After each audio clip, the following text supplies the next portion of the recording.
રામ રામ ખેડૂત મિત્રો, કેમ છો? મજામાં? ફરી સ્વાગત છે બધાનો એક નવા વિડીયો સાથે। અને આજે આપણે વાત કરવાના છે ખેડૂતો માટે મોટા સમાચાર મળી રહ્યા છે, એટલે કે ખુશખબરીના સમાચાર મળી રહ્યા છે। આવનારી ખરીફ સિઝનમાં ખેડૂતોને જે ખાતરમાં મોટો ઘટાડો થવાનો છે ભાવમાં, તેના વિશે આજે આપણે ચર્ચા કરવાના છે।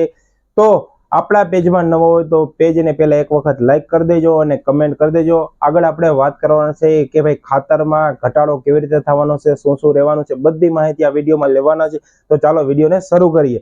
હવે વાત કરવામાં આવે, શુક્રવારે જે કૃષિ પ્રધાનની બેઠક મળેલી હતી, વડાપ્રધાન નરેન્દ્ર મોદીના અધ્યક્ષસ્થમાં માહિતી અને પ્રસારણ મંત્રી અશ્વિન વૈષ્ણવ જે પત્રકાર પરિષદ યોજ્યો હતો, તેમાં એક નિર્ણય એને બહાર પાડ્યો છે કે ભાઈ ખાતરના ભાવમાં જે સબસિડી સરકાર આપે છે ને, તેમાં મોટું બજેટ આ વખતે આપેલું છે। એટલે કે સરકારે 37,216 કરોડ રૂપિયાનું જે બજેટ બહાર પાડ્યું છે, તેમાંથી 13,000 કરોડ રૂપિયા તેમને આ ખાતર માટે આપ્યા છે।